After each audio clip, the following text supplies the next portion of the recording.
Hello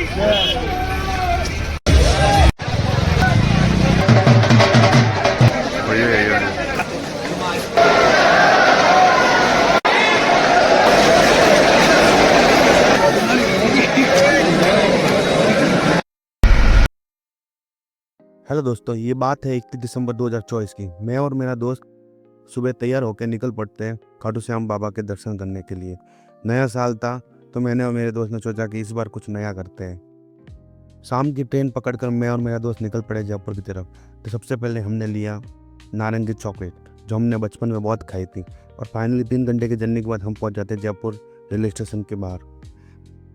station के बाहर पहुंचते ही हमें जाना था सिंधी कैंप, जहाँ से हमें बस पकड़नी थी खाटू के लिए। तो हम सबसे पहले चले जाते हैं मेट्रो स्टेशन पे, जहाँ से सिंधी कैंप मात्र 5 किलोमीटर ही है। तो हम सबसे पहले टिकट लेकर लाइन में लगकर ऊपर पहुँच जाते हैं प्लेटफॉर्म नंबर 1 पे, जहाँ से हमारी मेट्रो आने वाली थी। सामने की तरफ दूसरी एक मेट्रो आ गई थी और हम वेट करें। 10 बज चुके थे रात के। फाइनली हमारी मेट्रो आ चुकी थी और हम दोनों उसके अंदर बैठ जाते। तो मेट्रो अभी पूरी तरह से खाली थी, तो मैं लेडीज़ की सीट पे जाके बैठ जाता हूँ कि वहाँ कोई था नहीं और मेट्रो पूरी आराम से खाली थी। तो फाइनली मैं वहाँ बैठ जाता हूँ और हम थोड़ी देर पहुँच जाते हैं सिंधी कैंप। मेट्रो स्टेशन के ऊपर से सिंधी कैंप का नज़ारा जो दिख रहा था, खचाखच बसों से भरा हुआ था। तो हम पहुँचते सबसे पहले करते हैं पेट पूजन, जिसमें हम कुछ छोले वोले कुलचे खा लेते हैं और बैठ जाते हैं बस के अंदर। तो अंकल ने सफाई वफाई कर ली और अब हमारी बस रवाना हो जाती है खाटू की तरफ। तो कोहरा बहुत था, सर्दी का मौसम था और टोल टैक्स पे लंबी लाइन लगी हुई थी। और वो क्रॉस किया हमने तो उसके आगे भी रोड तक बहुत लंबी लाइनें थी। तो यहाँ से भी खाटू 22 किलोमीटर रह गया था और बहुत ही जाम लगा हुआ था। तो हमें किलोमीटर पार करने के लिए कम से कम हमें 3 घंटे का टाइम लग गया था।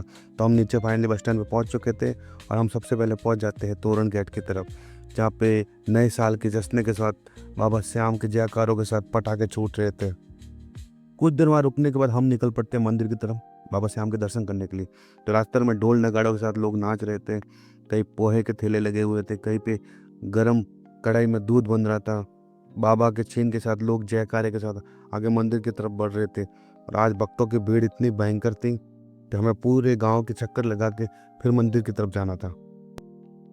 काफ़ी लोग रास्ते में प्रसाद वगैरह ले रहे थे, कोई बाबा का चिन्ह ले रहे थे, कोई गुलाब ले रहे थे और हम चले मंदिर की तरफ। तो धीरे धीरे हम आगे बढ़ते गए और जयकारे के साथ मैं और मेरा फ्रेंड उद्घोष करते हुए हम बाबा की तरफ मंदिर की तरफ पहुंचने वाले थे थोड़ी देर में। तो सबसे पहले हमने देखी कचौड़ी की दुकान और कढ़ाई दूध गर्म हो रहा था।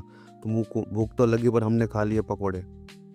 वही आंटी जी लगा रही थी सबको तिलक और भैया बेच रहे थे गुलाब और ये। तो फाइनली हम जिगजैग के अंदर पहुंच चुके थे और जिगजैग के अंदर जो नज़ारा था वो आप देख सकते हो। बहुत ही ज़बरदस्त वाली भीड़ थी और कुछ लड़के तो ये बीच में से फांद फांद के उधर निकल पड़ रहे थे, पर हमने सोचा हम आराम से जाते। हम फाइनली मंदिर मार्ग की तरफ पहुंच चुके थे और यहाँ से भी डिस्टेंस काफ़ी था। और एक भैया तो इतने गुस्से में आए, उनको देख के तो डंडा लेके पीछे ही भाग गए। तो फाइनली हम जहाँ से एंटर होने वाले थे वहाँ पे भीड़ को रोक दिया गया। और आज किस्मत इतनी अच्छी थी कि इतनी भीड़ होने के बावजूद हमें वीआईपी गेट की लाइन, वीआईपी जो लाइन होती है ना, उसके अंदर हमको एंट्री मिल गई और हम पहुंचने लगे। और अब यहाँ पे भीड़ इतनी कम थी कि फटाफट हम आगे की तरफ बढ़ते गए। तो आज नया साल था। नए साल में बाबा का दरबार सजा हुआ था, गुब्बारे, फूल, डेकोरेशन। ऐसा लग रहा था मानो एक नया सा महोत्सव चल रहा हो बाबा का। और इतनी भीड़ देखकर तभी तो मन में आता है कि बाबा को ऐसे ही हारे का सहारा नहीं कहा जाता है, क्योंकि यहाँ पे हर कोई अपना दुख दर्द बांटने आता है। तो फाइनली हमने दर्शन करके हम आगे की तरफ आ गए थे और वहाँ से जो बाबा का जो शांति मिलती हमको बाबा के दर्शन करने के बाद वो एक अलग ही है। तो मार्केट से होते हुए हम वापस पहुँच जाते हैं तोरण गेट की तरफ, जहाँ पे अभी भी आतिशबाजी चल रही थी और लोगों का जो उत्साह था वो एक अलग लेवल पर था। तो फाइनली हमको वापस जयपुर जाना था और हम बैठ जाते एक बस में।